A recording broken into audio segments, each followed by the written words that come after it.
STA TV, media syiar Islam. Bismillahirrahmanirrahim.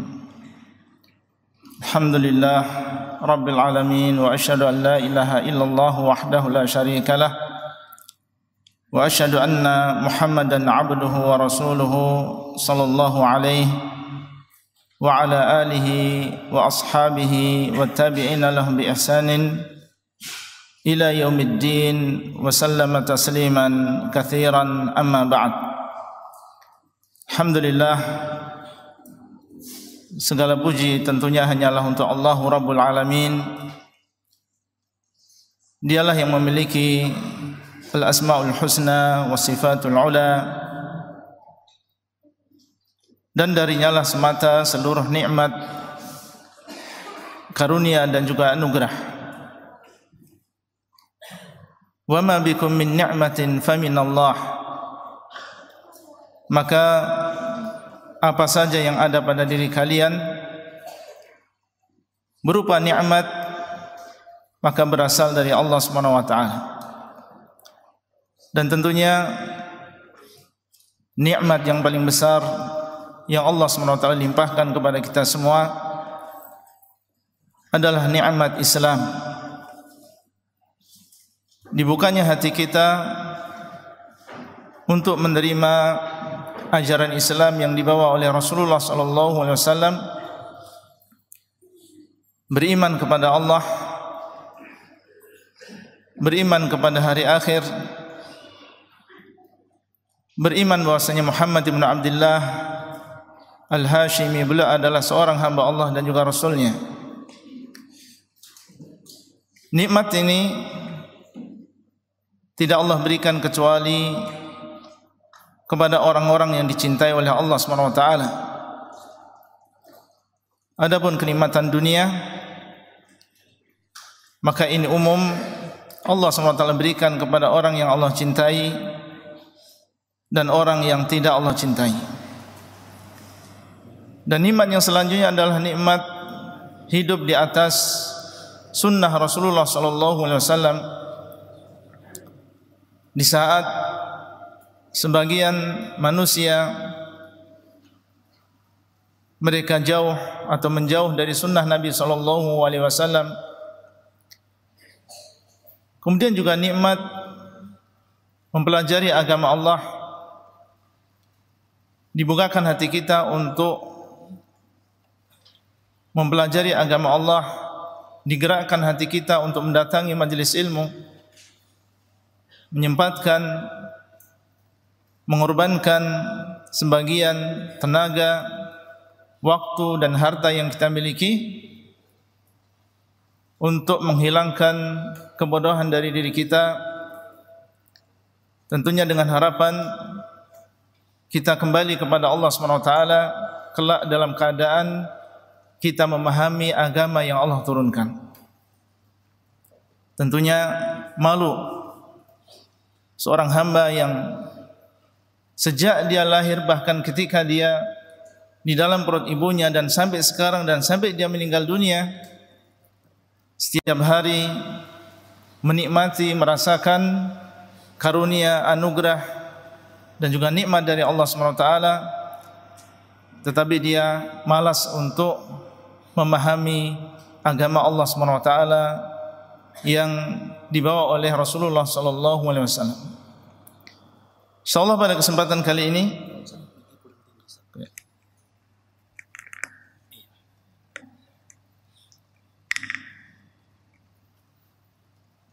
bersama-sama kita akan membaca sebuah kitab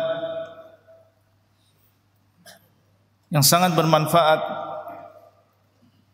yang ditulis oleh seorang ulama di antara ulama-ulama Ahlus Sunnah wal Jamaah yang meninggal dunia pada tahun 1206 Hijriah. Beliau adalah Syekh Muhammad Ibn Abdul Wahhab Ibn Sulaiman At-Tamimi rahimahullah. Dan kitab ini telah diambil faedah dan juga manfaatnya oleh para penuntut ilmu berisi tentang bantahan atau menyingkap kerancuan-kerancuan yang berkaitan dengan tauhid. Sebagaimana kita tahu bahwasanya tauhid ini adalah fondasi agama kita, dan ini adalah kandungan dari kalimat la ilaha illallah, tidak ada sesembahan yang berhak disembah kecuali Allah. Dan di sana ada kerancuan-kerancuan, perkara-perkara yang samar yang mungkin belum dipahami oleh sebagian kaum muslimin. Sehingga beliau di dalam kitab ini ingin menjelaskan kepada kita sebagian dari kerancuan tersebut, tentunya dengan harapan seseorang keluar dari majelis setelah membaca kitab ini dalam keadaan semakin paham tentang agamanya dan semakin yakin tentang kewajiban untuk mentauhidkan Allah SWT di dalam beribadah. Dan insyaallah, karena mungkin sebagian besar di sini adalah belum bisa membaca Arab gundul ya, atau sebagian besar sudah bisa baca Arab gundul? Belum. Tapi sudah bawa terjemahan? Ada. Siapa yang bawa terjemahan? Banyak. Yang bawa terjemahan mungkin bisa insyaallah. Baik. Ana akan membaca Arab gundulnya, cuma tidak masalah nanti sebagian menyimak dengan Arab gundul dan sebagian menyimak dengan terjemahannya. Waktu yang sedikit, sebenarnya kita butuh lebih dari 5 sesi ya untuk bisa menyelesaikan kitab ini. Hanya saja insyaallah kita mencoba untuk meringkas dalam 2 sesi, kita bisa memahami secara global apa yang dibawakan oleh Syekh di dalam kitab ini.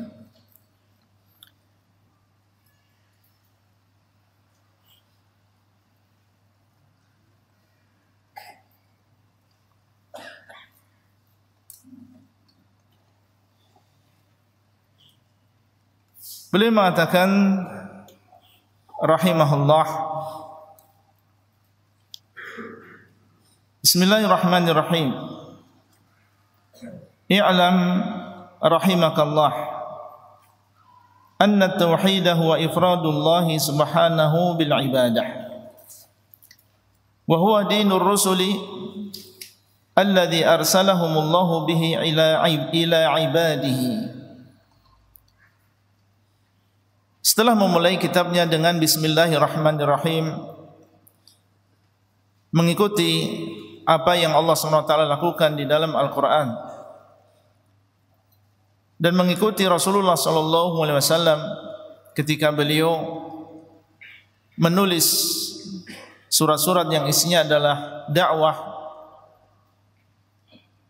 Beliau SAW memulai surat-surat tersebut dengan Bismillahirrahmanirrahim. Maka beliau pun juga memulai kitabnya dengan basmalah. Kemudian mengatakan, ketahuilah, semoga Allah SWT merahmatimu, anna tauhida, bahwasanya tauhid adalah mengisahkan Allah dengan ibadah. Artinya menjadikan Allah SWT sebagai satu-satunya zat yang disembah, diibadahi. Tidak menjadikan selain Allah sebagai sesembahan siapapun dia. Wa huwa dinur rusul, dan ini adalah agama para rasul.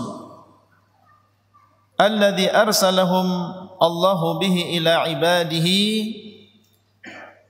agama para rasul yang dahulu Allah SWT mengutus para rasul dengan ajaran tersebut kepada para hambanya.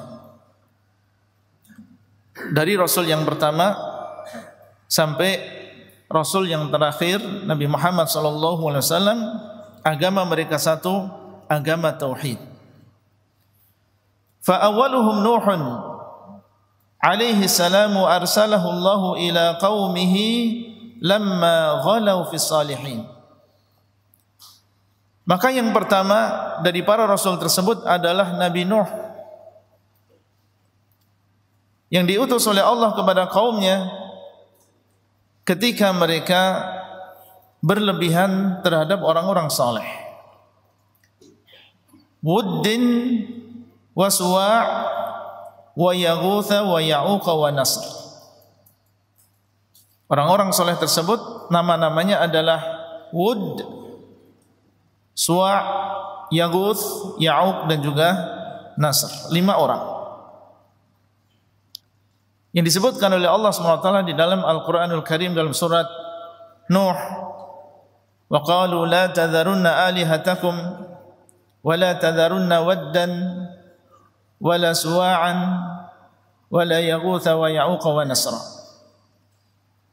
Ketika Nabi Nuh alaihi salam mengajak mereka untuk bertauhid, mereka mengatakan kepada kaumnya, janganlah kalian meninggalkan Wad,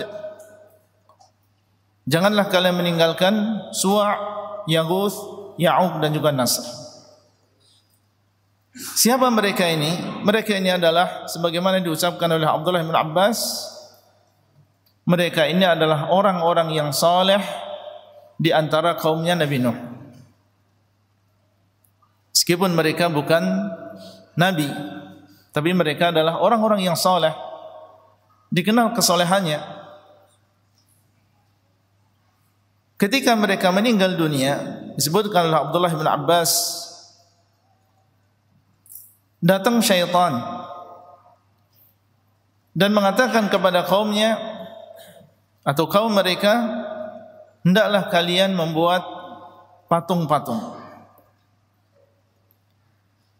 Dan ditaruh patung-patung tersebut di majelis-majelis mereka dengan tujuan supaya menjadi pengingat. Apabila mereka malas dalam melakukan ibadah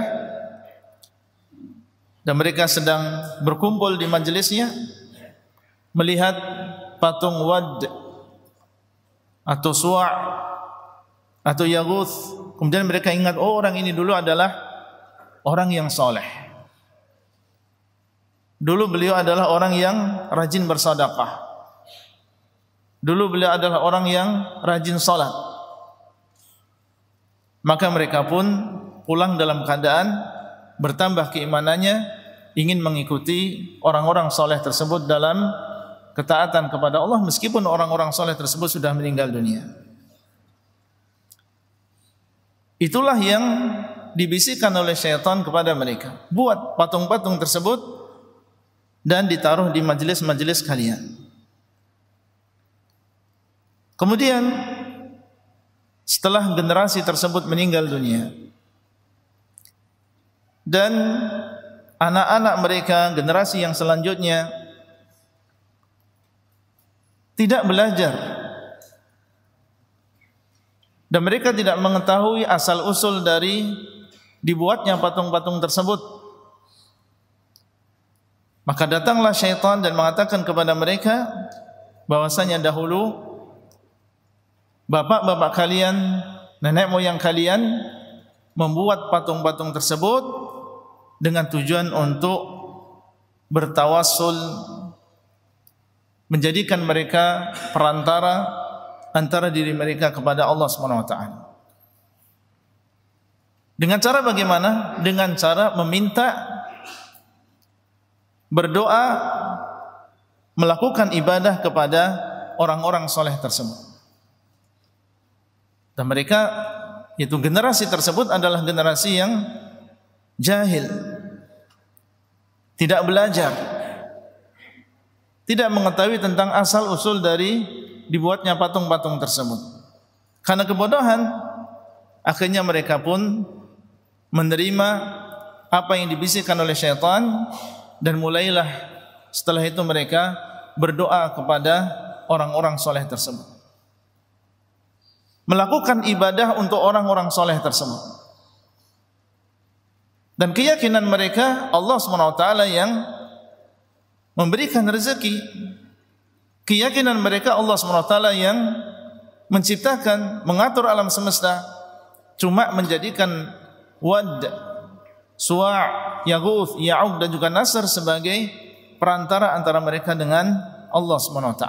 Karena mereka adalah orang-orang yang saleh, yang dekat dengan Allah SWT, maka ketika beribadah dengan mereka, menyerahkan sebagian ibadah kepada mereka, diharapkan mereka mendekatkan orang-orang yang mengagungkannya, beribadah kepadanya, kepada Allah SWT.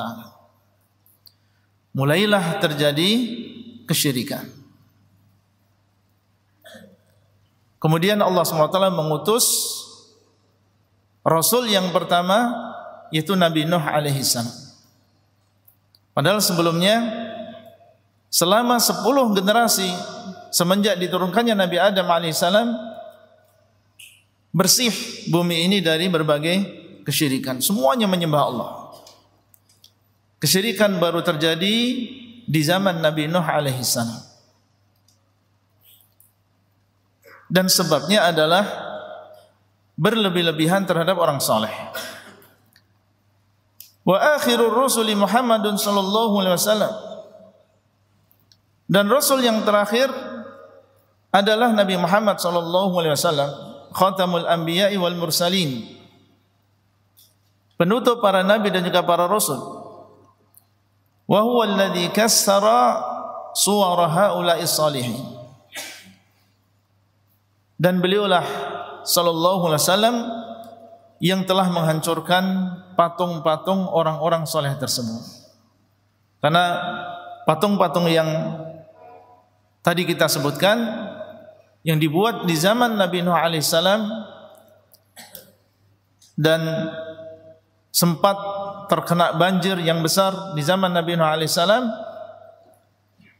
ditemukan kembali oleh Amr bin Luhai dengan bisikan dari syaitan, dan dialah yang pertama kali membawa patung-patung tersebut ke Ka'bah, ke kota Mekah, dan terjadilah kesyirikan kembali di Jazirah Arab. Siapakah yang menghancurkan patung-patung tersebut? Rasul yang pertama. Dibuat di zaman Nabi Nuh alaihissalam atau sebelumnya, kemudian dihancurkan di zaman Rasulullah sallallahu alaihi wasallam ketika beliau membuka kota Mekah pada tahun 8 Hijriah. Yang ini beliau sampaikan di sini bahwasanya dari Rasul yang pertama, kemudian Rasul-Rasul yang selanjutnya sampai Nabi kita Muhammad sallallahu alaihi wasallam, agama mereka satu, ajaran mereka satu, tauhid, yaitu mengesahkan Allah di dalam ibadah. Bukan kepada seorang nabi atau kepada malaikat atau beribadah kepada orang yang soleh dan lain-lain. Arsalahu Allahu ila unasin yata'abbaduna wa yahujjuna wa yatasaddaqun wa yadhkuruna Allah katsira. Allah SWT mengutus Nabi Muhammad SAW pertama kali di antara orang-orang yang mereka yata'abbadun. Mereka juga beribadah. Wa yahujjun, dan mereka juga berhaji. Setiap tahun datang orang-orang Arab, orang-orang Jazirah Arab ke kota Mekah untuk melaksanakan ibadah haji. Karena ini adalah masih ibadah yang mereka dapatkan dari bapak mereka Ibrahim alaihissalam. Ini yang masih di antara ibadah yang masih tersisa. Mereka melaksanakan tawaf, sa'i, kemudian juga wukuf, bermalam di Mina, bermalam di Muzdalifah, dan seluruh para nabi dan rasul mereka melakukan haji. Wa yatasaddaqun, dan mereka juga bersedekah. bersedekah untuk Allah Subhanahu wa taala. Sehingga dikenal orang-orang Arab ini dengan karam, dengan kedermawanan mereka. Apalagi kalau datang tamu, maka mereka berlomba-lomba untuk memuliakan tamu tersebut. Wa yadhkuruna Allaha katsiran. Dan mereka juga mengingat Allah dengan ingatan yang banyak. Sampai ada yang menamakan anaknya juga dengan Abdullah. Walakinnahum, akan tetapi mereka yaj'aluna ba'dhal makhluqati wasa'ita bainahum wa bainallah. Akan tetapi mereka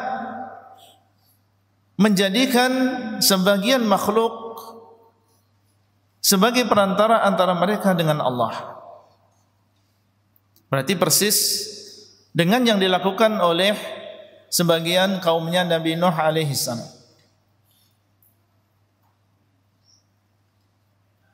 Yaqulu, salah seorang di antara mereka mengatakan, nuridu minhum at-taqarruba ila Allah. Kami menginginkan dari mereka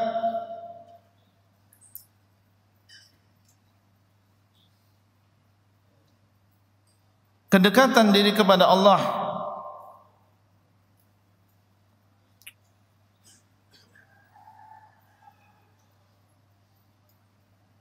Kalau ditanya, kenapa engkau melakukan yang demikian? Maka jawabannya adalah kami menginginkan kedekatan kepada Allah Subhanahu wa taala. Karena menganggap orang-orang soleh tersebut orang yang dekat dengan Allah, sehingga kalau kami mendekat kepada mereka, mengagungkan mereka, menyerahkan ibadah atau sebagian ibadah kepada mereka, diharapkan mereka ridha, dan akhirnya mereka pun mendekatkan kami yang banyak dosa ini kepada Allah Subhanahu wa taala. Wa nuridu syafa'atahum 'indah, dan kami menginginkan syafaat mereka di sisi Allah. Niat yang sangat mulia, niat yang sangat baik. Melakukan perbuatan-perbuatan tersebut tujuannya adalah untuk mendekatkan diri kepada Allah, dan tujuannya adalah ingin mendapatkan syafaat orang-orang soleh tersebut di sisi Allah Subhanahu wa taala. Mithlul malaikati wa Isa bin Maryam wa unasin ghairihim minas salihin. Seperti misalnya para malaikat. Mereka meyakini bahwasanya malaikat adalah banatullah, anak-anak perempuan Allah. Dan juga Isa bin Maryam, seorang nabi di antara nabi-nabi Bani Israel. Sampai sekarang kalau kita mendengar ucapan orang-orang yang mengaku dan meyakini bahwasanya Isa adalah Tuhan, maka kita akan mendengar dari mereka bahwasanya mereka menjadikan Nabi Isa itu adalah sebagai perantara antara diri mereka dengan Allah Subhanahu wa taala. Dan beberapa orang selain mereka dari kalangan orang-orang yang saleh, seperti Allata, yang dahulu dia adalah seorang yang saleh, dan di antara kesalehannya adalah bersedekah untuk para jamaah haji, membuat adonan roti untuk mereka dan membagikan makanan untuk para jamaah haji. Sehingga dia pun dikenal dengan Allata. Ini adalah termasuk orang yang saleh. Faba'athallahu ilaihi Muhammadan sallallahu alaihi wasallam. Maka Allah pun mengutus kepada mereka Nabi kita Muhammad sallallahu alaihi wasallam. Yujaddidu lahum dina abihim Ibrahim alaihi salam,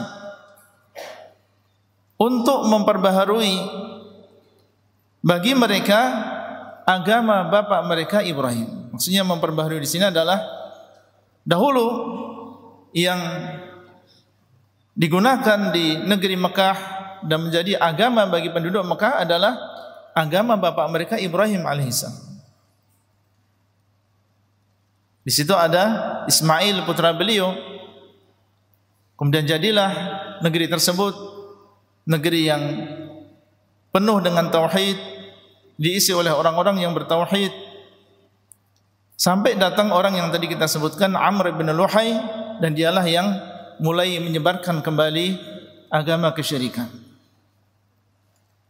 Allah SWT dengan rahmatnya mengutus Nabi Muhammad SAW untuk memperbaharui.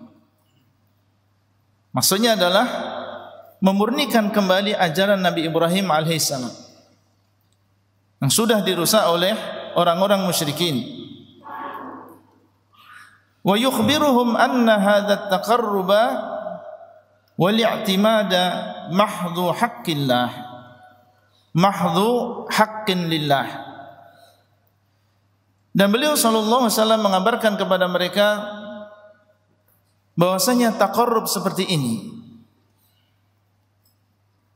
dan bergantung seperti ini, yaitu bergantung kepada orang-orang saleh, mendekatkan diri kepada Allah dengan cara mendekatkan terlebih dahulu kepada orang-orang saleh, yang seperti ini adalah mahdhu haqqin lillah. Sebenarnya ini adalah hak yang khusus hanya untuk Allah saja. Beribadah, doa, maka itu hanyalah untuk Allah saja. Menyembelih itu hanyalah untuk Allah saja. Beliau sampaikan kepada kaumnya perkara tersebut. La yasluhu minhu syai'un la li malakin muqarrabin wa la li nabiyyin mursal fadlan an ghairihima. Tidak boleh sedikit pun dari ibadah-ibadah tersebut, karena dahulu orang-orang musyrikin Quraisy biasa mereka mendatangi di antara patung-patung orang soleh tersebut, kemudian menyembelih onta dengan niat untuk mendekatkan diri kepada orang soleh tadi.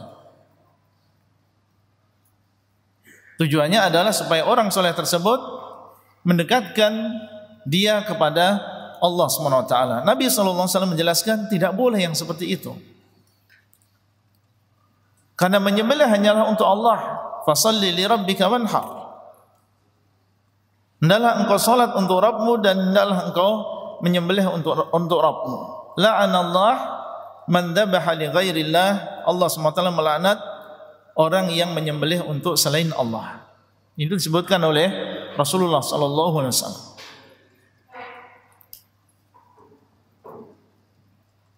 La li malakin muqarrab. Tidak boleh diserahkan kepada seorang malaikat yang didekatkan kepada Allah, padahal mereka adalah makhluk yang paling mulia di atas sana. Maka malaikat Allah tidak boleh, meskipun memiliki kedudukan yang tinggi di sisi Allah, yang la ya'sunallaha ma amarahum wa yaf'aluna ma yu'marun. Mereka tidak bermaksiat kepada Allah di dalam apa yang diperintahkan kepada mereka, dan mereka mengerjakan apa yang diperintahkan kepada mereka. Tidak boleh diserahkan sebagian ibadah tersebut kepada malaikat. Wala nabiyyin mursal. Demikian pula seorang nabi yang diutus tidak boleh juga diserahkan sedikit pun dari ibadah kepada seorang nabi yang diutus. Fadlan an ghairihima. Lalu bagaimana dengan selain malaikat dan selain nabi? Kalau makhluk yang paling mulia saja, para malaikat dan juga para nabi, haram hukumnya untuk menyerahkan ibadah kepada mereka, lalu bagaimana dengan selain malaikat dan selain nabi? Tentunya yang demikian lebih-lebih diharamkan. Wa illa Fahaula'il musyrikuna muqirruna yashhaduna anna Allaha huwal khaliqur raziqu wahdah la syarikalah. Padahal ketika Nabi SAW dahulu mendakwai kaumnya, menyampaikan tentang kewajiban tauhid dan bahwasanya menyerahkan ibadah kepada orang-orang soleh tersebut adalah diharamkan, orang-orang musyrikin saat itu mereka mengakui, bersaksi bahwasanya Allah SWT dialah yang mencipta, memberikan rezeki, dan tidak ada yang memberikan rezeki selain Allah. Wa annahu la yarzuqu illa huwa wa la yuhyi wa la yumitu illa huwa. Dan bahwasanya tidak ada yang memberikan rezeki kecuali Allah, itu keyakinan orang-orang musyrikin. Dan tidak ada yang menghidupkan, mematikan kecuali Allah.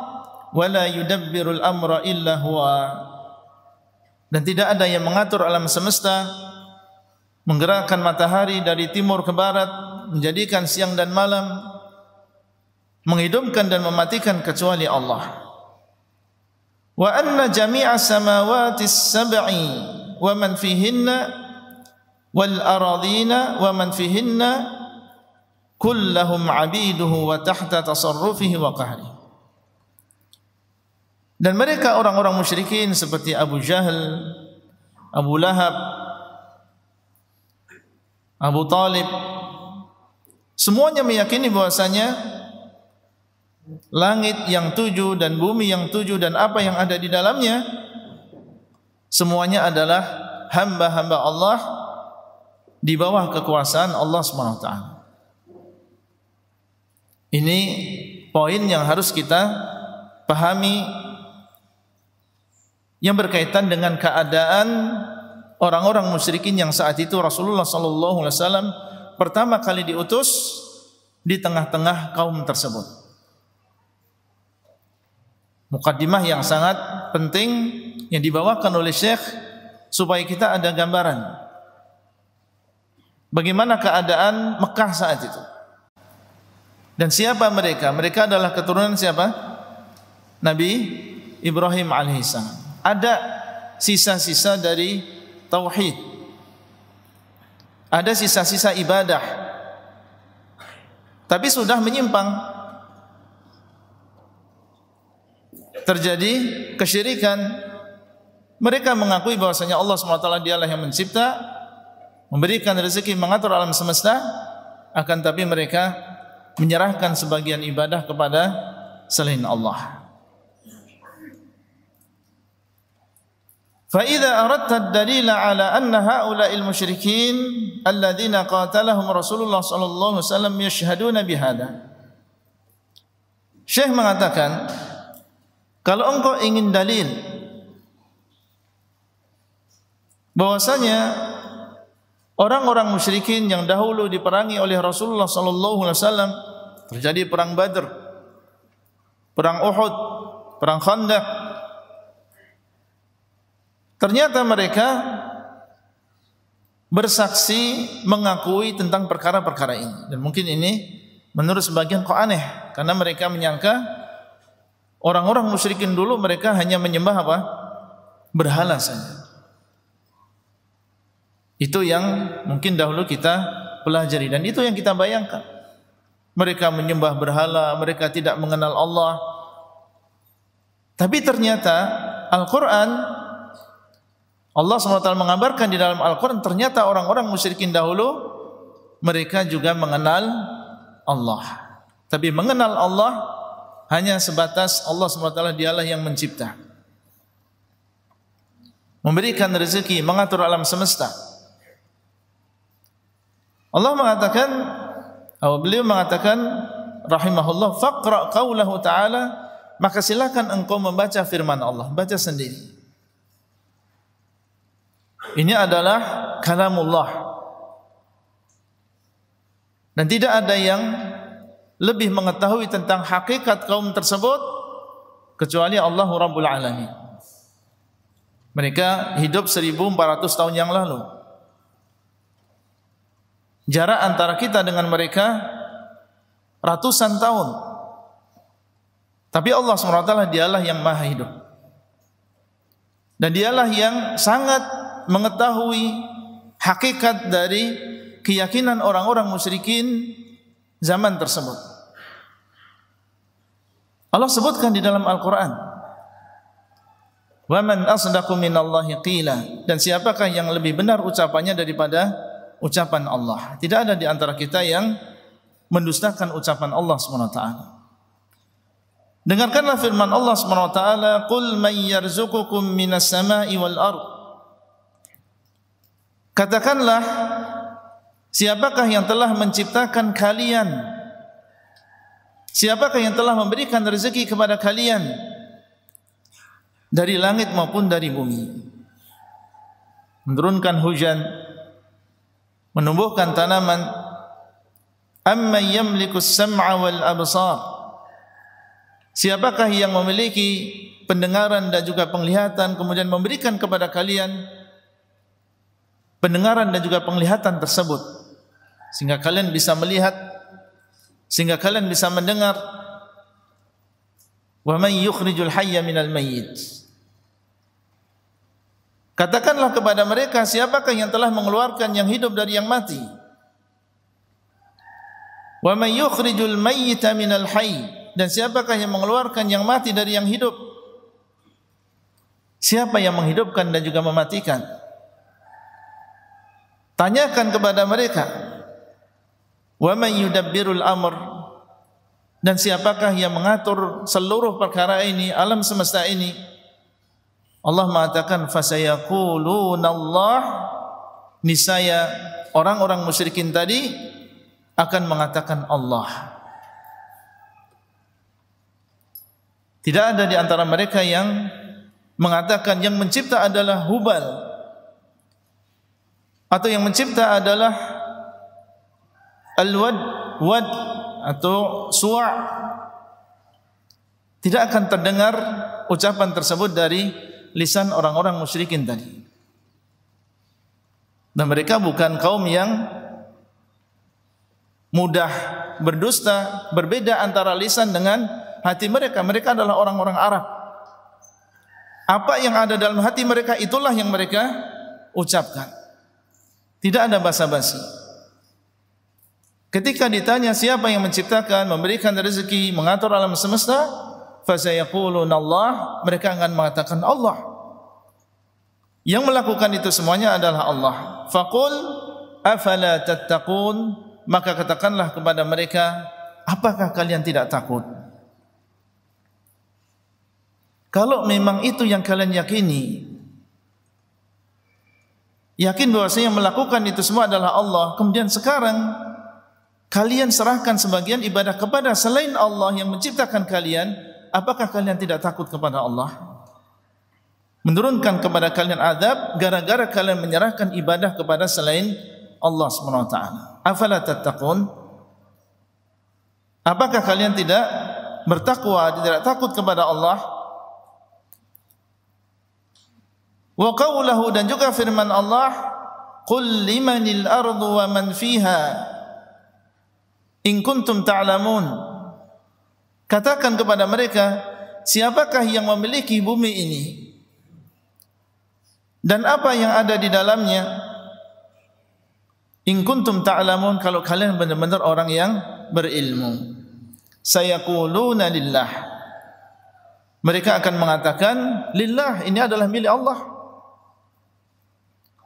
Qul afala tadhakkarun, katakan apakah kalian tidak ingat? Qul man rabbus samawati as-sab'i wa rabbul 'arsyil 'azim. Katakan kembali kepada mereka, tanyakan kembali kepada mereka, siapakah yang memiliki langit dan juga bumi? Siapakah yang memiliki arsy? Sayaquluna lillah, katakanlah, mereka akan mengatakan Allah. Qul afala tattaqun, katakanlah kepada mereka, apakah kalian tidak bertakwa kepada Allah? Qul man biyadihi malakutu kulli syai' wa huwa yujiru wa la yujaru alaihi in kuntum ta'lamun. Katakan kepada mereka, milik siapa kerajaan malakutu kulli syai, kerajaan segala sesuatu, dan dialah yang melindungi, tidak dilindungi. In kuntum ta'lamun, kalau kalian benar-benar tahu, sayaquluna lillah qul fa anna tusharun. Niscaya mereka akan mengatakan semuanya adalah milik Allah. Katakanlah kepada mereka, lalu bagaimana kalian tersihir? Bagaimana kalian melakukan sesuatu yang bertentangan dengan itu? Wa ghairu dzalika minal ayat. Dan selain itu berupa ayat-ayat. Di sana banyak ayat-ayat, bukan hanya ini saja, yang menunjukkan bahwasanya orang-orang musyrikin zaman dahulu ketika Rasulullah sallallahu alaihi wasallam diutus pertama kali di hadapan mereka, di tengah-tengah mereka, inilah keyakinan yang ada di dalam diri mereka. Karena ini adalah fitrah. Allah SWT menjadikan di dalam diri manusia, menfitrahkan mereka meyakini bahwasanya Allah SWT dialah yang telah menciptakan mereka dan juga memberikan rezeki kepada mereka. Bagaimana seseorang setelah ini mengingkari atau tidak yakin ayat-ayat yang banyak menunjukkan hakikat dari keyakinan orang-orang musyrikin di zaman tersebut. Fa idza tahaqqaqta annahum muqirruna bihadza, kalau kamu sudah meyakinkan dirimu bahwasanya mereka meyakini Allah SWT dialah yang mencipta, memberikan rezeki, mengatur alam semesta, wa annahu lam yudkhilhum fit tauhid alladhi da'a ilaihi Rasulullah sallallahu alaihi wasallam. Ternyata keyakinan tersebut tidak memasukkan mereka di dalam tauhid. Tauhid yang merupakan dakwah Rasulullah sallallahu alaihi wasallam. Tadi kan sudah disebutkan dakwah Nabi Nuh dan juga nabi-nabi setelahnya sampai Rasulullah sallallahu alaihi wasallam adalah dakwah tauhid. Ketika beliau sallallahu alaihi wasallam diutus, orang-orang musyrikin keyakinannya sudah Allah adalah yang mencipta, Allah yang memberikan rezeki. Kalau itu sudah memasukkan mereka ke dalam tauhid, tentunya sudah tidak perlu didakwai oleh Rasulullah sallallahu alaihi wasallam. Tapi ternyata beliau masih berdakwah dan mengajak mereka untuk masuk ke dalam agama Islam. Mengajak Abu Lahab, mengajak Abu Talib, mengajak Abu Jahal, mengajak mereka untuk masuk ke dalam agama Islam. Tapi ternyata mereka tidak masuk ke dalam agama Islam. Berarti keyakinan mereka bahwasanya Allah yang mencipta, bukan itu yang dimaksud dengan tauhid yang diinginkan oleh para nabi dan juga para rasul. Itu belum memasukkan mereka ke dalam tauhid. Wa arafta anna at-tauhid alladhi jahaduhu huwa tauhidul ibadah. Dan sekarang kamu mengetahui bahwasanya ternyata tauhid yang mereka ingkari bukan tauhid yang berkaitan dengan keyakinan Allah yang memberikan rezeki dan juga mengatur alam semesta. Tapi tauhid yang mereka ingkari adalah tauhidul ibadah. Mengisahkan Allah di dalam ibadah. Itu yang diingkari oleh orang-orang musyrikin. Itu yang mereka tidak terima dari Nabi kita Muhammad sallallahu alaihi wasallam. Mengisahkan Allah di dalam ibadah, menjadikan Allah sebagai satu-satunya zat yang disembah. Jadi inginnya mereka ya menyembah Allah juga menyembah kepada selain Allah, itu yang mereka inginkan. Adapun menjadikan Allah sebagai satu-satunya zat yang disembah, yang ditawakali, yang mereka berdoa kepadanya, menyembelih hanya untuknya, takut hanya kepadanya, berharap hanya kepadanya, maka berat bagi mereka untuk melakukan itu. Innahum kanu idza qila lahum la ilaha illallah yastakbirun. Sesungguhnya mereka dahulu ketika dikatakan kepada mereka la ilaha illallah, tidak ada sesembahan yang berat disembah kecuali Allah, jangan engkau melakukan kesyirikan, mereka menyombongkan diri, tidak mau mengatakan la ilaha illallah. Kemudian mereka mengatakan a inna latariku alihatina li syairin majnun. Apakah kami harus meninggalkan sesembahan-sesembahan kami yang selama ini kami sembah selain Allah hanya karena seorang tukang syair yang gila, dan memaksudkan Nabi Muhammad SAW. Jadi berat bagi mereka untuk meninggalkan sesembahan-sesembahan selain Allah tersebut. Mereka menyembah 10, 20, 360. Datang Nabi Muhammad SAW dan mengatakan la ilaha illallah. Tidak ada sesembahan yang berhak disembah kecuali Allah. Tinggalkan sesembahan-sesembahan tersebut dan sembahlah Allah saja. Mereka mengatakan, apakah kami meninggalkan sesembahan-sesembahan tersebut hanya karena seorang tukang syair yang gila? Dan beliau bukan tukang syair, beliau juga bukan orang yang gila. Itu adalah fitnah yang mereka ucapkan ingin menghalangi manusia dari jalan Allah.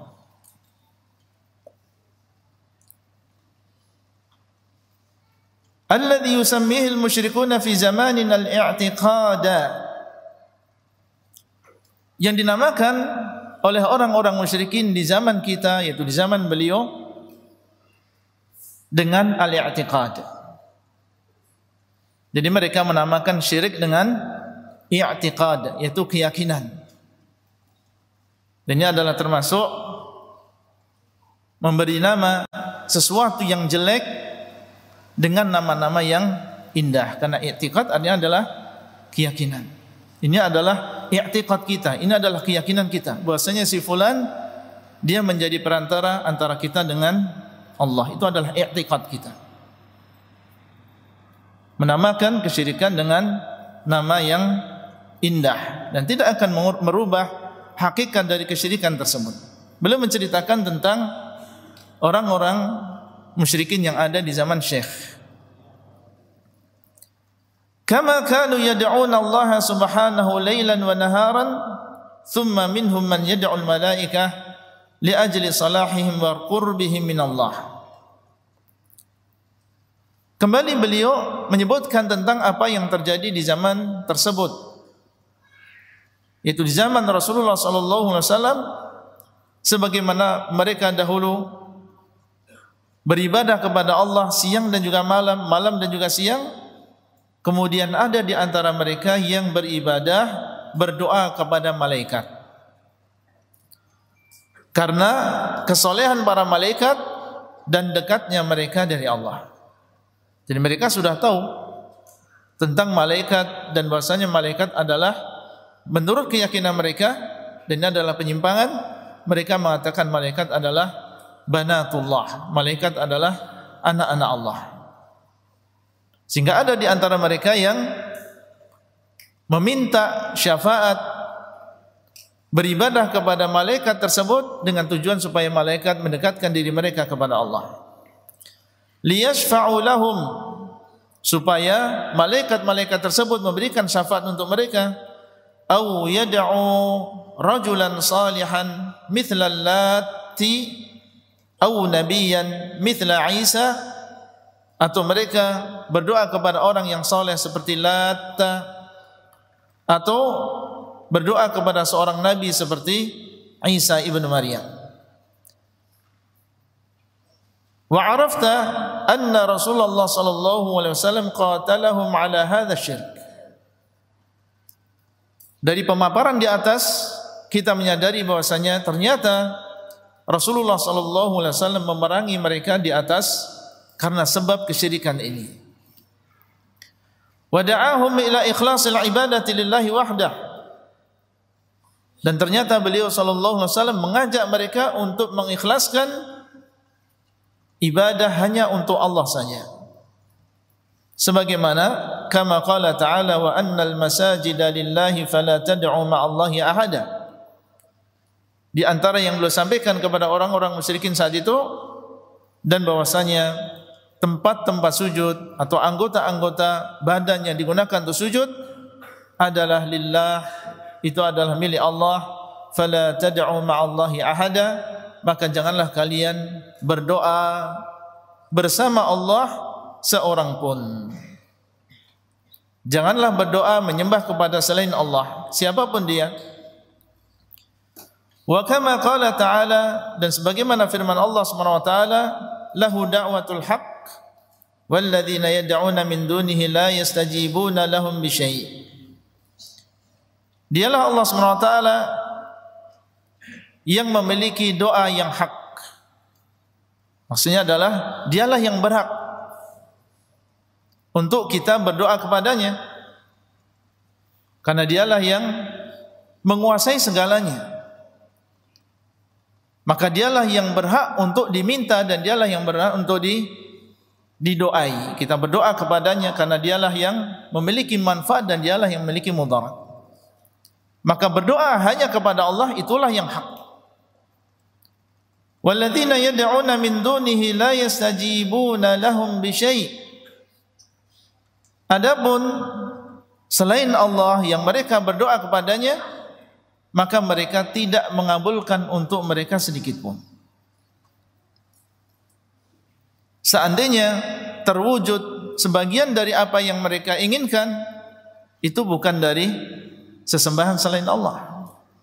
Mungkin ada di antara mereka yang berdoa kepada bintang misalnya, berikanlah saya rezeki. Hari itu dia dapat rezeki.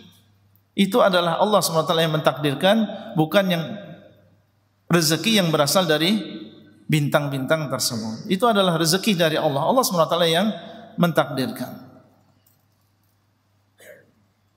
Cuma bertepatan dengan doa yang diucapkan oleh orang tersebut kepada bintang-bintang, bukan berasal dari bintang.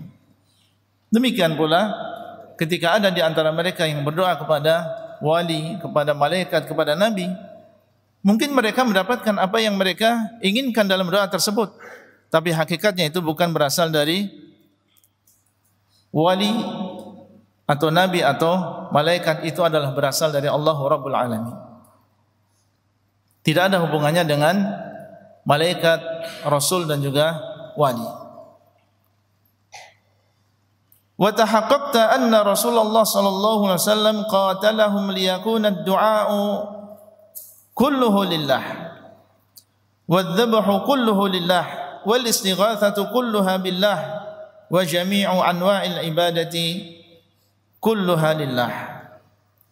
Dan sekarang engkau sadar, yakin bahwasanya Rasulullah sallallahu alaihi wasallam dahulu memerangi mereka, tujuannya adalah supaya doa hanya untuk Allah saja. Tujuannya adalah supaya menyembelih hanya untuk Allah saja. Tujuannya adalah supaya istighatsah mereka hanya kepada Allah saja, dan seluruh ibadah hanya untuk Allah saja. Dari sini kita insyaallah sudah memiliki gambaran apa yang terjadi di zaman Rasulullah sallallahu alaihi wasallam dan bagaimana dakwah beliau dan bagaimana keadaan orang-orang musyrikin. Karena memahami perkara ini penting untuk memahami apa yang beliau sebutkan setelah ini tentang kerancuan-kerancuan, perkara-perkara yang samar yang berkaitan dengan masalah tauhid ini. Wa arafta anna iqrarahum bi tauhidir rububiyyah lam yudkhilhum fil Islam. Kembali beliau ulangi, dan engkau meyakini bahwasanya ikrar mereka, keyakinan mereka tentang tauhidur rububiyah tidak memasukkan mereka ke dalam agama Islam. Buktinya diperangi oleh Nabi. Wa anna qasdahum al-malaikata awil anbiya'a awil awliya'a yuriduna syafa'atahum wa taqarruba ila Allah bidzalik huwa alladhi ahalla dima'ahum wa amwalahum. Dan engkau sadar, memahami bahwasanya maksud mereka kepada para malaikat, tujuan mereka dan ibadah mereka kepada para malaikat atau nabi atau wali, tujuannya adalah untuk mendapatkan syafaat mereka dan mendekatkan diri kepada Allah. Dengan sebab itu, itulah yang menjadikan halal darah mereka dan juga harta mereka. Maksudnya adalah itulah yang menjadikan mereka diperangi oleh Rasulullah sallallahu alaihi wasallam. Bukan karena mereka meyakini Allah yang mencipta, tapi karena mereka menyerahkan sebagian ibadah kepada selain Allah.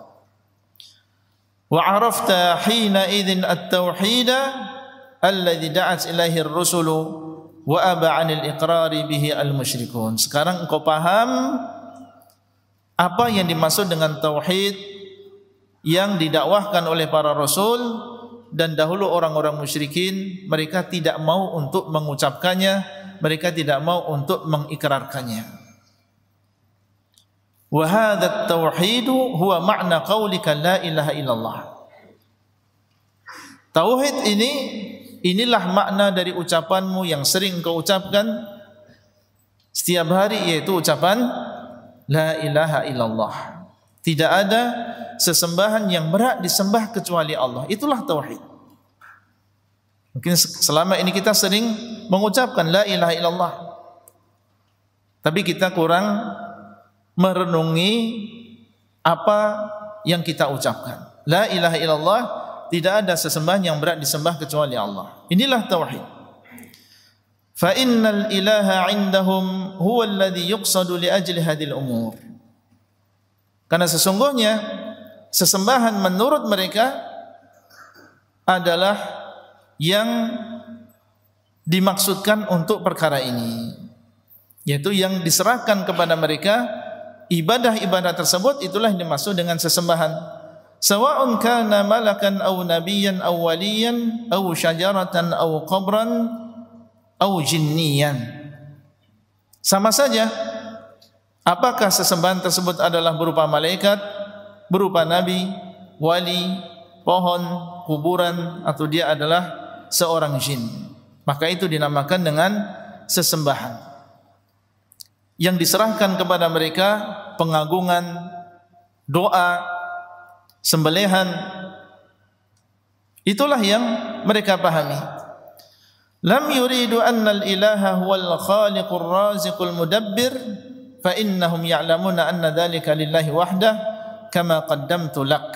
Mereka tidak bermaksud dengan al-ilah atau sesembahan tersebut dia adalah yang mencipta, memberikan rezeki, mengatur alam semesta, karena sesungguhnya mereka meyakini bahwasanya semua itu adalah milik Allah.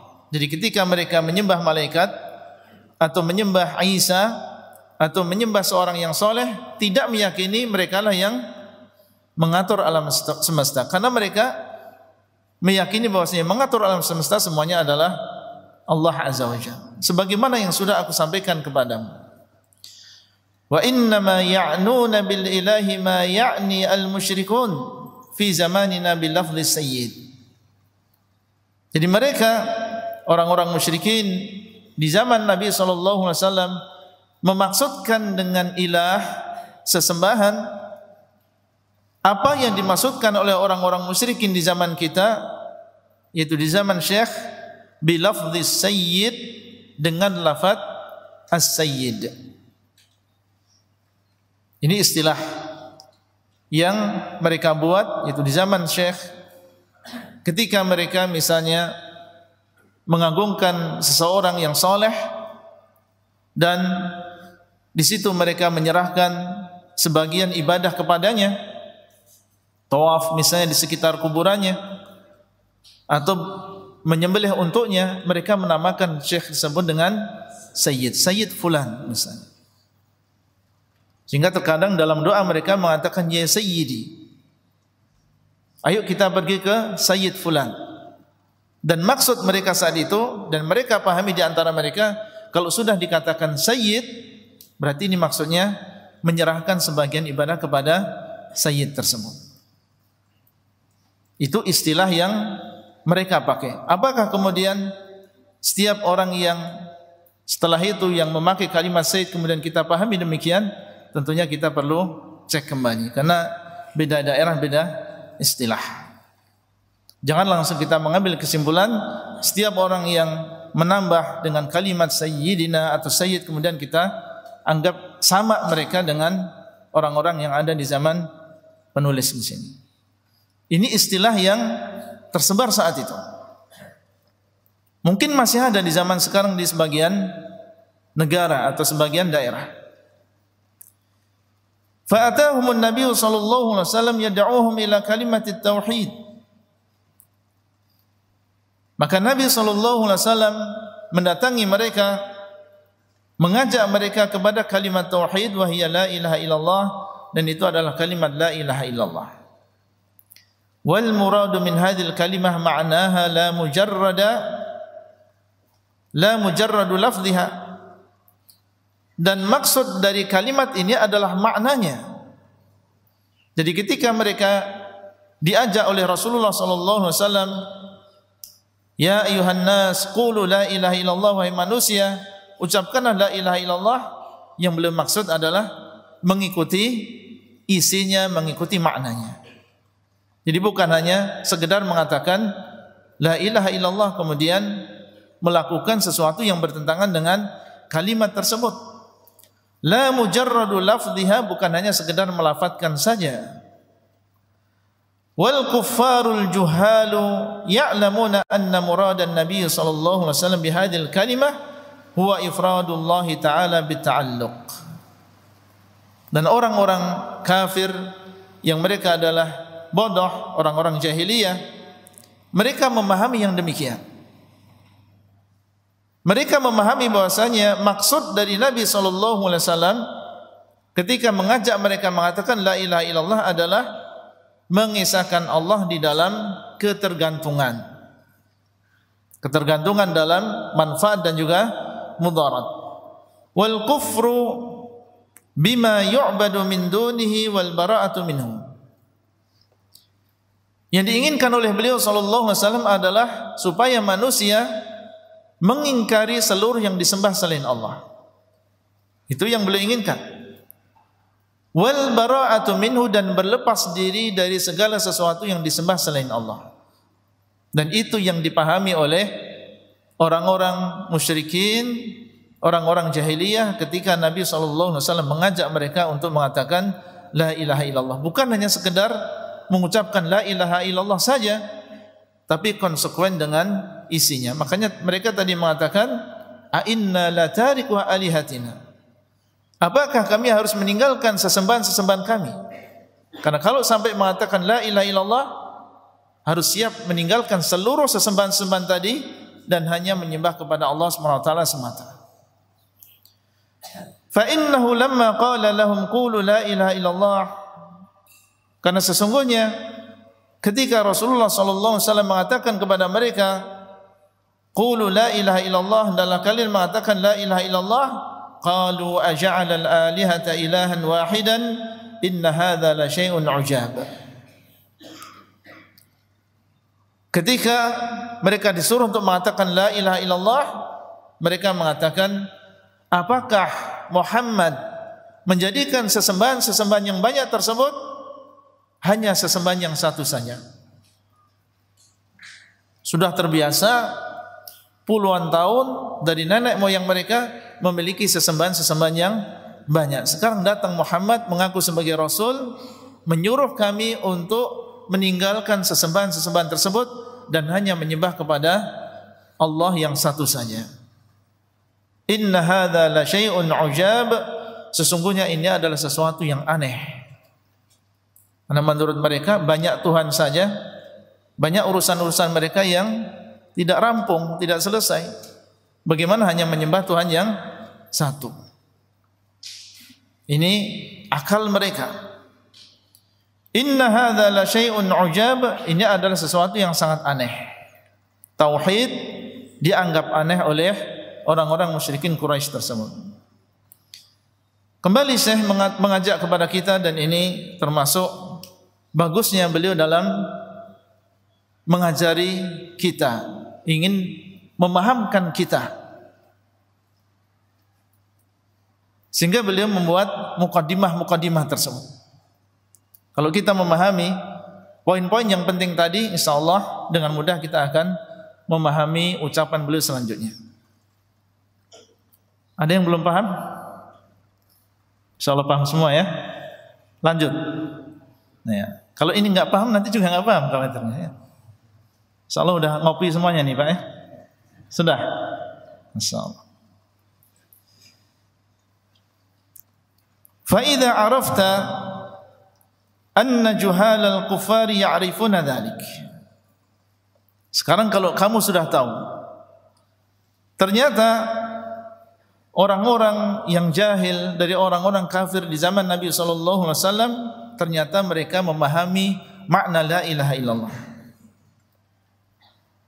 Fal ajabu mimman yud'al islama wa huwa la mimman yad'i al-islama wa huwa la ya'rifu min tafsir hadhihi al-kalimah ma 'arafahu juhalul kuffar. Orang-orang jahiliyah yang kita katakan mereka adalah orang-orang jahiliyah, mereka saja memahami makna la ilaha illallah.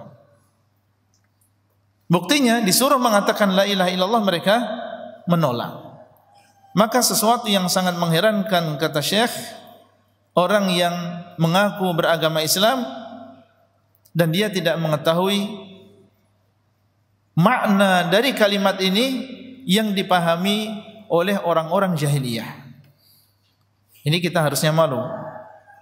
Orang-orang jahiliyah saja yang kita katakan mereka jahiliyah memahami makna la ilaha illallah. Jangan sampai kita yang mengaku umat Rasulullah sallallahu alaihi wasallam sudah beragama Islam dan dari kecil kita beragama Islam, ternyata ketika ditanya apa makna la ilaha illallah kita tidak memahami maknanya. Ini tentunya malu. Kita menjadi seorang muslim yang tidak mengetahui makna la ilaha illallah.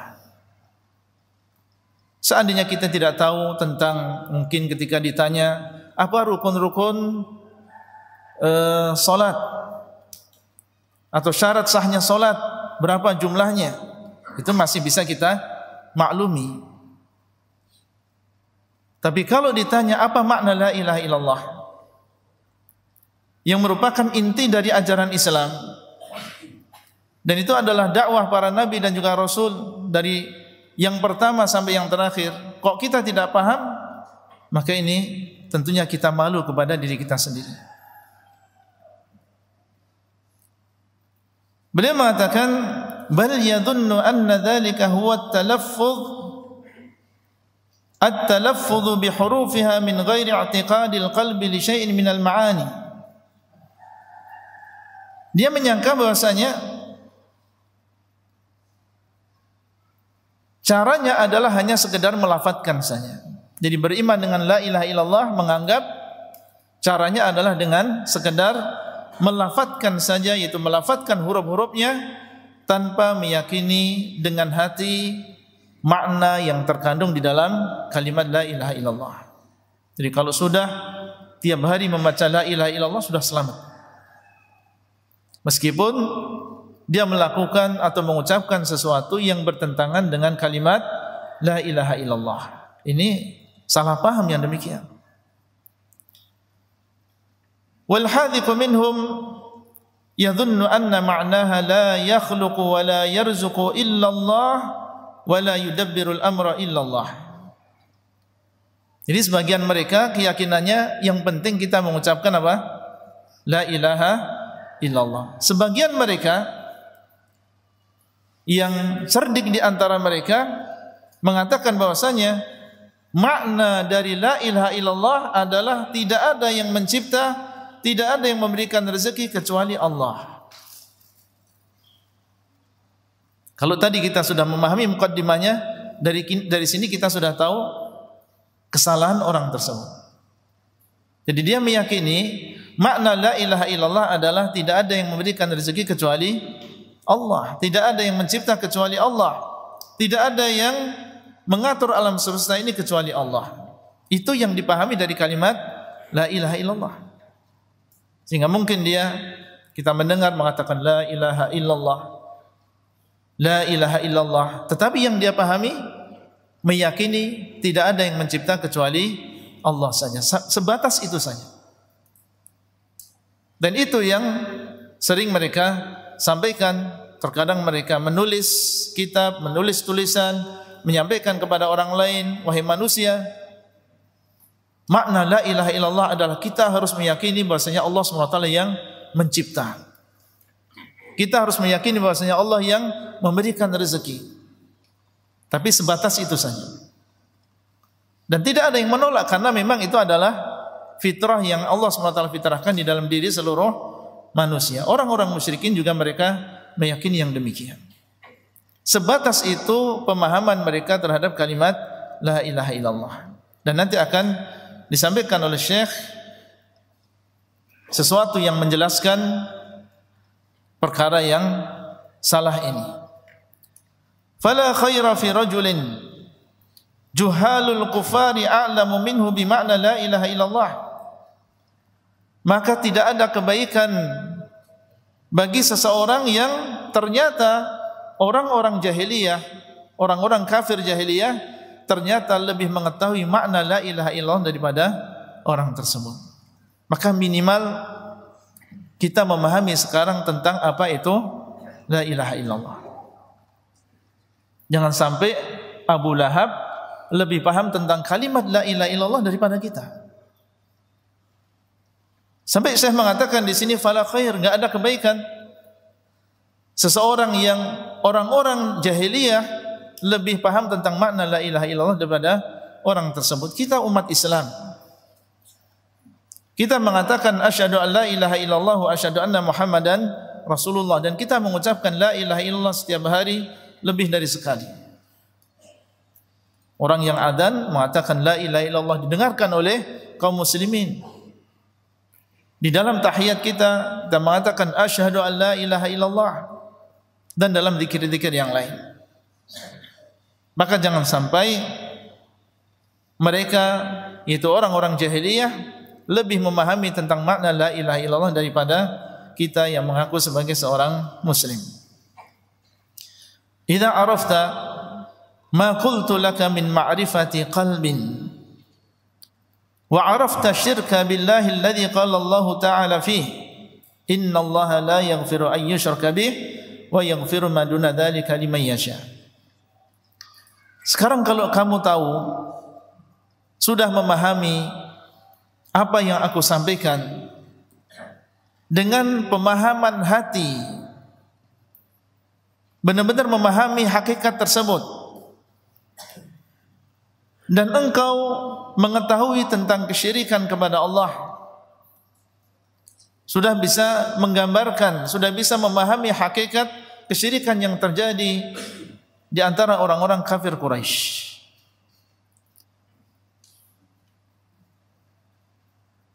Alladzi qala Allah Ta'ala fihi, kesyirikan yang dikatakan oleh Allah SWT di dalam Al-Quran, innallaha la yaghfiru an yushraka bihi wa yaghfiru ma duna dzalika liman yasha. Sekarang engkau memahami makna syirik yang dikatakan oleh Allah, artinya tidaklah Allah SWT atau sesungguhnya Allah tidak mengampuni dosa syirik dan masih mengampuni dosa yang lain bagi siapa yang dikehendaki. Kita memahami makna syirik dan kita mengetahui dan juga memahami akibatnya. Akibatnya kalau sampai terperosok, na'udzubillah min dzalik, Allah SWT tidak akan mengampuni dosa syirik tersebut.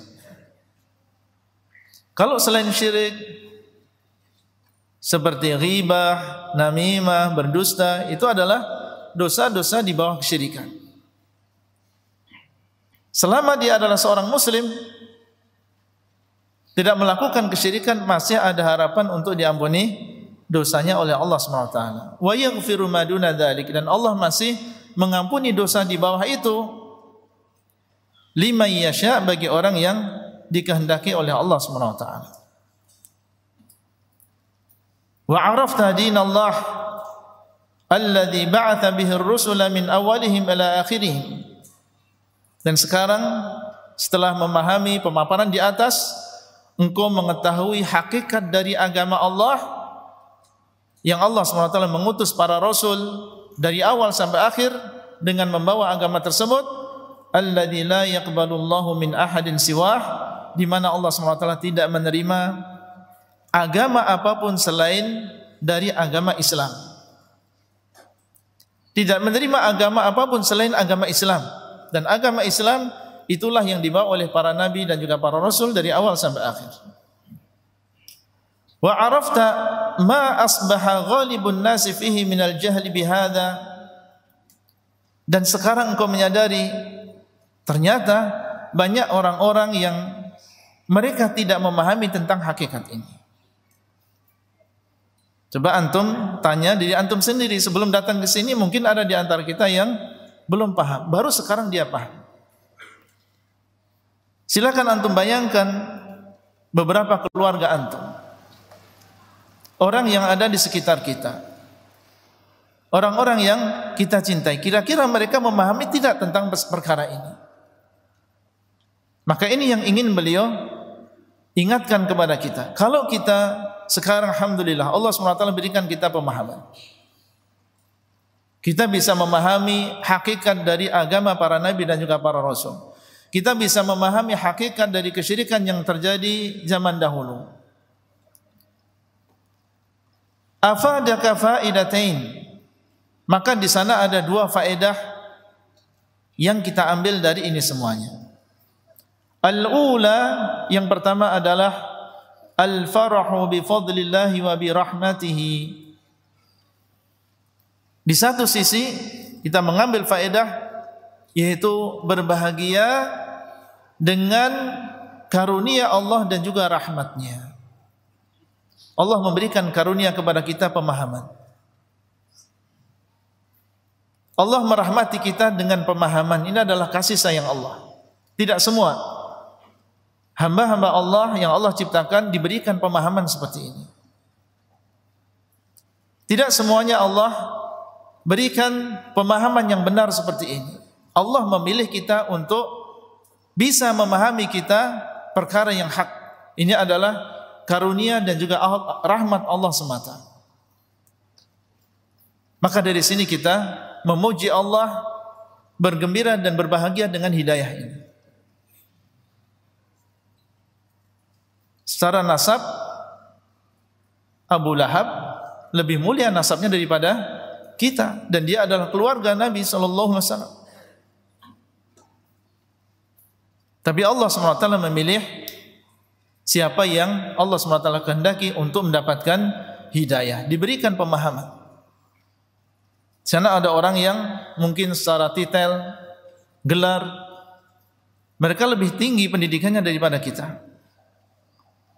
Tapi sekali lagi Allah SWT memberikan hidayah kepada siapa yang dikehendaki. Siapa kita dibandingkan mereka? Maka di sini seseorang memuji Allah, bergembira dengan rahmat Allah SWT dan juga karunia-Nya.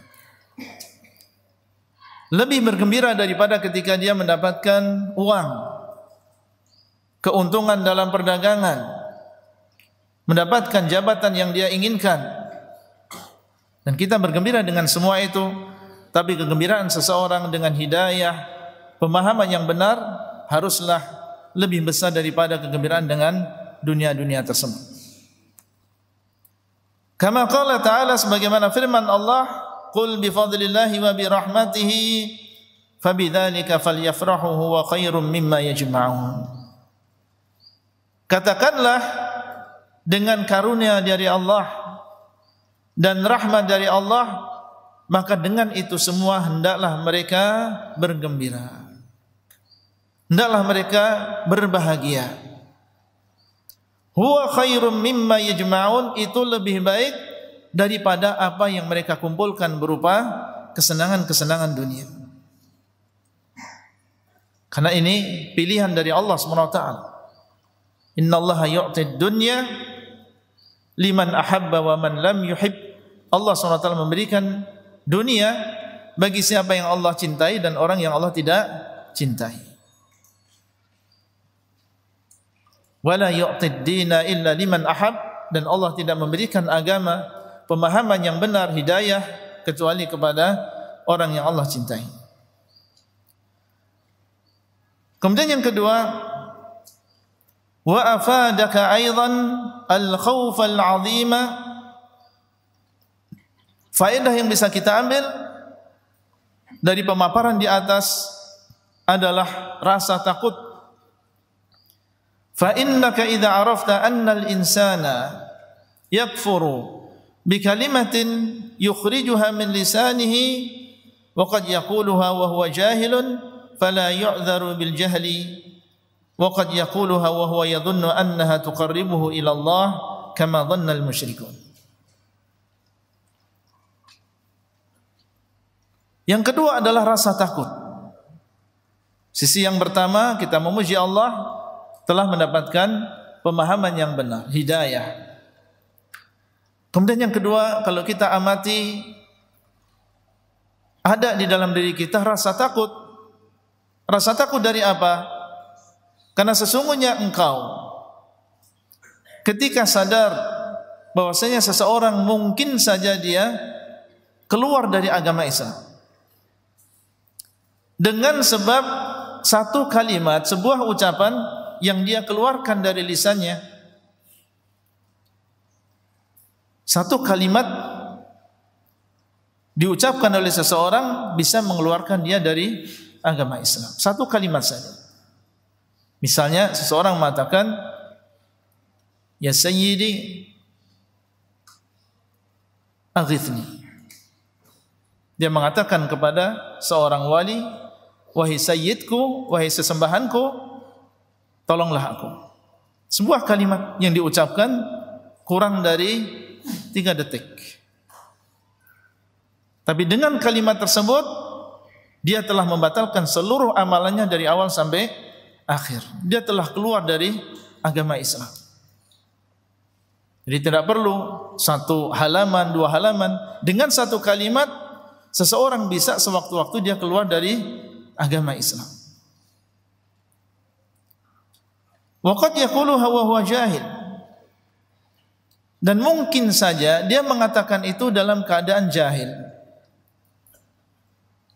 Mungkin saja dia mengucapkan kalimat tersebut dalam keadaan dia tidak tahu. Fala yu'dharu bil jahli. Maka tidak ada uzur dengan kebodohan dia. Dan maksud beliau wallahu taala alam adalah kebodohan yang disengaja oleh seseorang. Dia bodoh, tidak tahu karena memang tidak mau belajar. Berpaling dari agama Allah, tidak mau tahu tentang agama Allah. Padahal di sana ada fasilitas, di sana ada waktu, di sana ada kemungkinan, di sana ada kemampuan untuk mempelajari agama Allah, tetapi dia berpaling dan tidak mau mempelajari agama Allah. Sehingga dia pun terjerumus ke dalam kebodohan. Maka orang yang seperti ini yang tidak diberikan uzur. Karena dia memang sengaja menjadikan dirinya bodoh, menjadikan dirinya jahil. Nah, sebagian orang ketika diajak untuk mencari ilmu, dia mengatakan, aduh, nanti kalau saya belajar, saya tahu mana yang haram, mana yang halal. Kalau saya tahu ini haram, akhirnya jadi berdosa. Menganggap kalau dia melakukan yang haram tersebut dalam keadaan tidak tahu, berarti dia diberikan uzur. Padahal kebodohan dia disengaja. Memang dia tidak mau belajar. Kebodohan yang seperti ini yang tidak diberikan uzur. Jahil, bodoh, dan dia sengaja untuk membodohkan dirinya. Memang tidak mau belajar. Adapun seseorang yang dia sudah berusaha, tergerak dirinya untuk belajar, melepaskan dirinya dari kebodohan, mencari yang hak, dan tahu bahasanya Allah SWT telah mengutus Rasul, menurunkan kitab, dan yakin di sana ada hak, dan dia ingin belajar, tapi ternyata dia salah. Ternyata dia terjerumus ke dalam kesalahan, kebodohan dia setelah dia berusaha untuk melepaskan dirinya dari kebodohan tersebut. Maka yang seperti ini adalah kebodohan yang mendapatkan uzur. Dia ada usaha. Allah SWT mengatakan, "Wa ma kunna mu'adzibina hatta nab'atha rasula." Maka kami tidak akan mengazab sampai kami mengutus seorang rasul yang mengajarkan kepadanya kebenaran dan menjelaskan kepada mereka kebatilan, memahamkan mereka. Adapun yang tidak sampai kepada mereka risalah, maka Allah SWT tidak akan mengadabnya sampai nanti di hari kiamat menguji mereka, sebagaimana disebutkan dalam hadis. Kalau mereka lulus dalam ujian tadi, maka mereka akan masuk ke dalam surga. Kalau tidak lulus ujian tadi, maka mereka akan masuk ke dalam neraka. Akan ada ujian bagi orang-orang yang tidak sampai kepada mereka dakwah para rasul, seperti orang-orang yang hidup antara kerasulan Nabi Isa alaihissalam dengan kerasulan Nabi Muhammad sallallahu alaihi wasallam, yang dinamakan dengan ahlul fatrah. Ada di dalam hadis bahwasanya orang-orang yang seperti itu karena tidak menemui kerasulan sebelumnya dan tidak menemui kerasulan setelahnya, mereka akan diuji oleh Allah SWT di hari kiamat. Mungkin lulus, mungkin tidak. Syahidnya di sini, ada di sana kebodohan yang seseorang mendapatkan uzur. Dan Nabi SAW mengatakan, Innallaha tajawazali an ummatil khata'a wan nisyana wa mastukrihu alaih. Sesungguhnya Allah SWT memberikan uzur untuk umatku apa yang dilakukan karena kesalahan, dan di antara makna kesalahan karena ketidaktahuan atau karena lupa, tahu tetapi dia lupa sehingga melakukan kesalahan. Wa mastukrihu alaih, atau yang dia dipaksa untuk melakukan sesuatu tersebut padahal dia tidak mau melakukan sesuatu tersebut. Ini mendapatkan uzur di sisi Allah SWT. Inilah maksud ucapan beliau, fala yu'dharu bil jahl. Wa qad yaquluha wa huwa yadhunnu annaha tuqarribuhu ila Allah kama dhanna al musyrikun.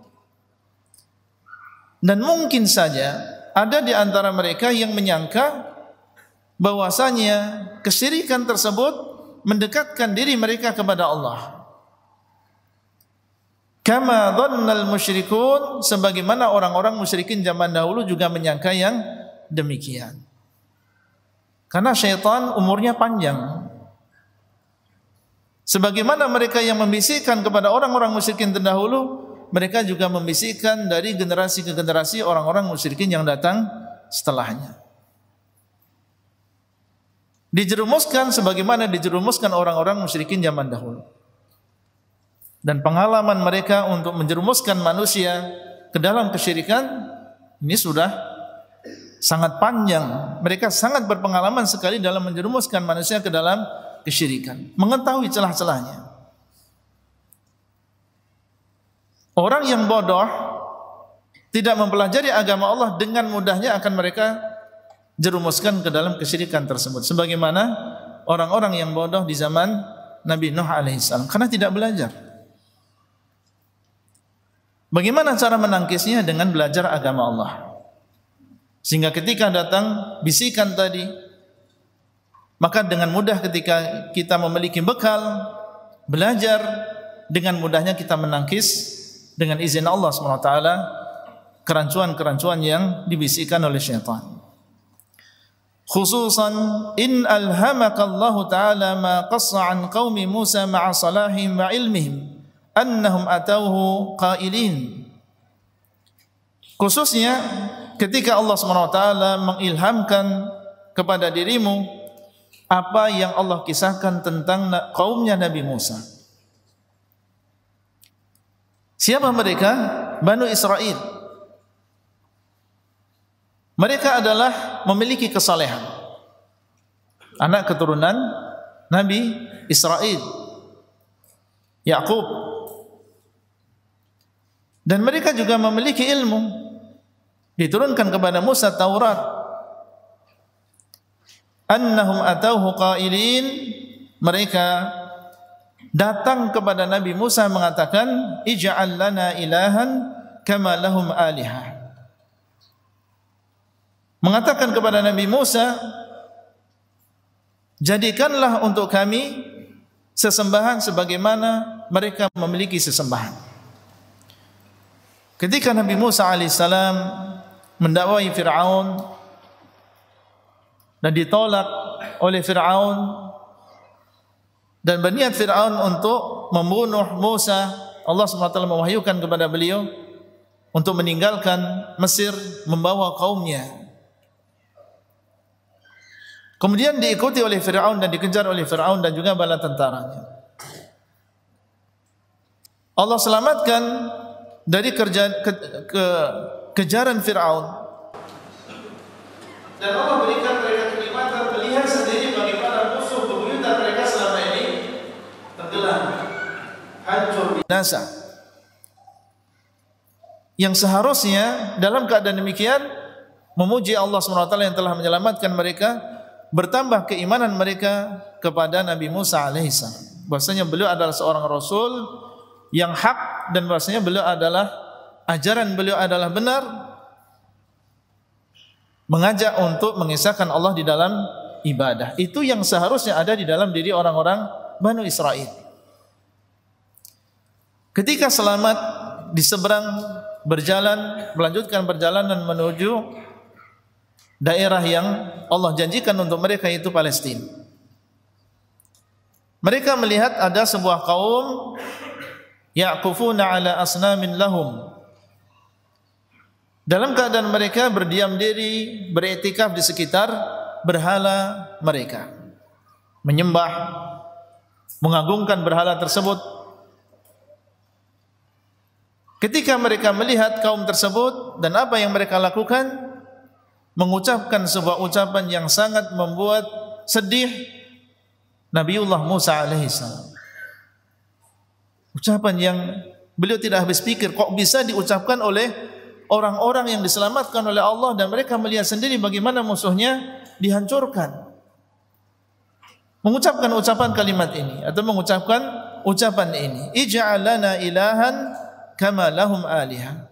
Wahai Musa, jadikan untuk kami sesembahan sebagaimana mereka memiliki sesembahan. Mereka sudah diajak untuk menyembah Allah, tapi mereka ingin sesuatu yang berupa fisik, yang mereka lihat, yang di situ mereka bisa bersujud, menyembah berhala tersebut, meminta kepada Musa untuk dibuatkan berhala. Subhanallah. Padahal selama ini beliau mengajak kepada tauhid, dan mereka sudah melihat kekuasaan Allah.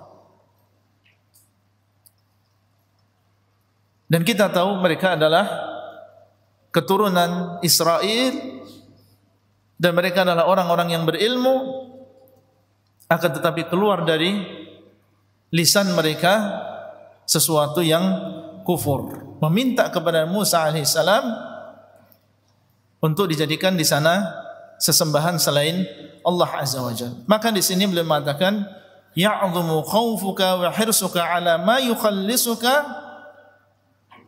Di sini engkau semakin sadar, semakin takut, jangan sampai kita terjerumus ke dalam kesyirikan.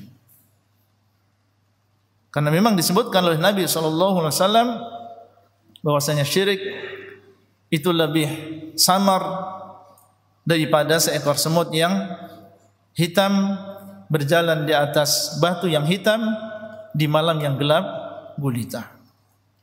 Bisa menimpa kesyirikan tersebut siapa saja. Maka ketika kita menyadari demikian, semakin takut, dan kita semakin bersemangat untuk mengetahui sesuatu yang bisa membebaskan kita dari kesyirikan tersebut. Fahina idzin ya'dhumu khawfuka wa hirsuka ala ma yukhallisuka min hadza wa amthalihi, yang melepaskan dirimu dari yang seperti ini dan juga yang semisal, yaitu dengan cara mempelajari tauhid, mempelajari apa yang bisa melepaskan kita dari kerancuan-kerancuan tersebut. Karena memang kerancuan-kerancuan tersebut kalau sampai terdengar, seseorang bisa saja terpengaruh. Oh iya ya, karena dia tidak punya ilmu sehingga dia pun terpengaruh dan akhirnya melakukan kesyirikan tersebut. Wa'lam anna Allah subhanahu min hikmatihi lam yab'ath nabiyyan bihadha at-tauhid illa ja'ala lahu a'daan.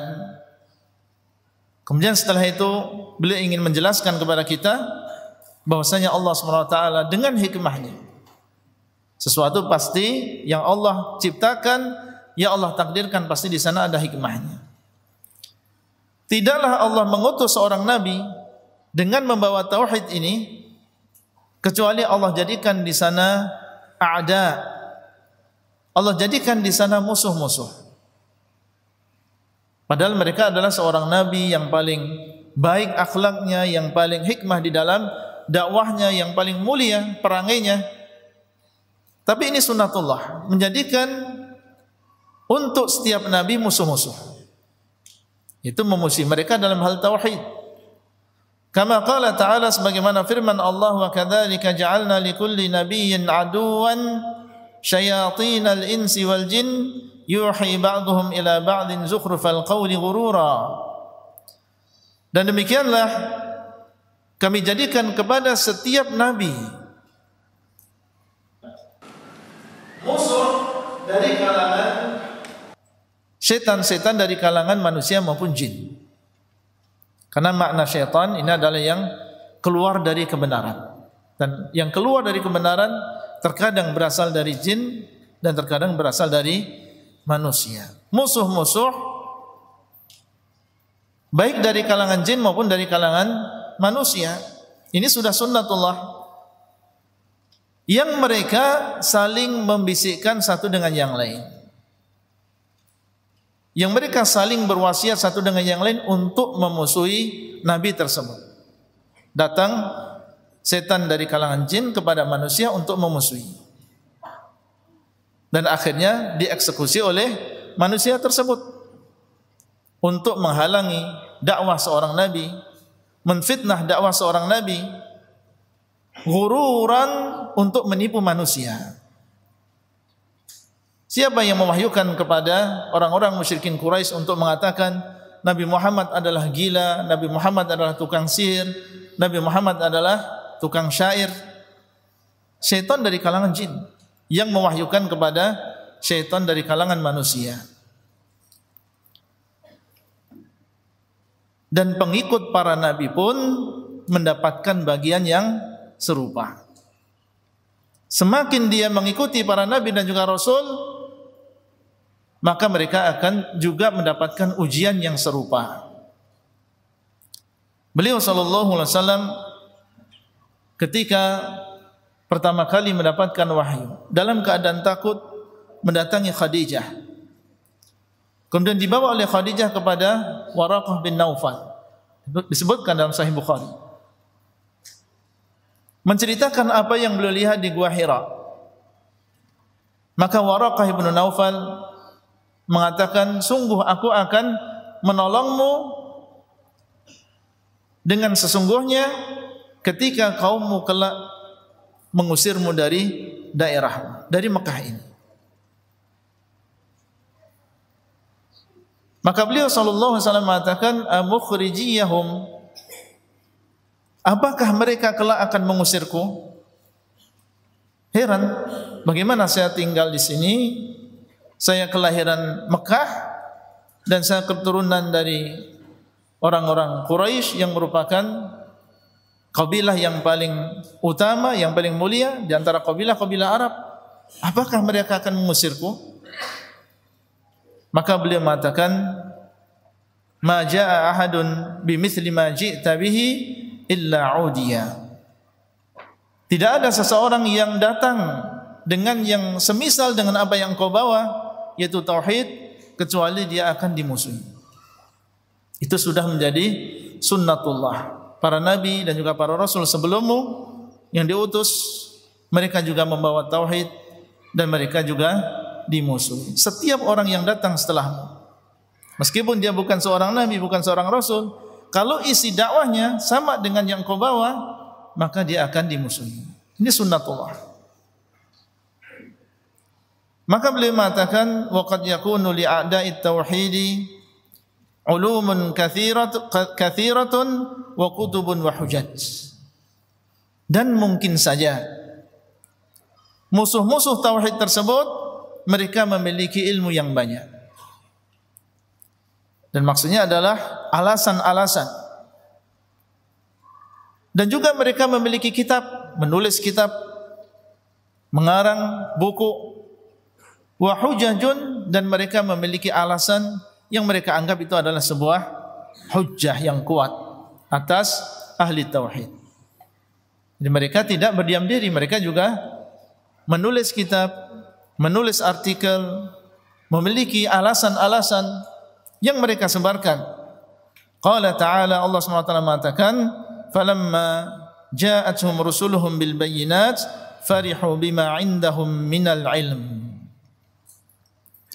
Maka ketika para rasul mendatangi mereka dengan al-bayyinat, yaitu dengan hak, dengan ilmu yang kuat, yang jelas, farihu bima 'indahum minal ilm, mereka yaitu orang-orang musyrikin yang mengingkari dakwah para rasul, mereka senang dengan apa yang mereka miliki berupa ilmu. Dan maksudnya adalah syubhat. Mereka senang dengan alasan-alasan yang dibisiki oleh syaitan. Ini adalah termasuk penghormatan terhadap orang saleh. Yang dimaksud dengan kesyirikan adalah kalau kita meyakini Allah yang bahwasanya mereka adalah yang mencipta, kalau sekedar hanya berdoa atau menyembelih untuk selain Allah, maka ini bukan syirik dan seterusnya. Dan dianggap itu adalah sebuah kebenaran. Barakallahu fikum. Sebelum dibisikkan oleh panitia, insyaallah kita berhenti terlebih dahulu karena memang waktunya sampai jam 10. Insyaallah kita lanjutkan jam 10:30. Sallallahu ala nabiyina Muhammad wa ala alihi wa sahbihi ajma'in.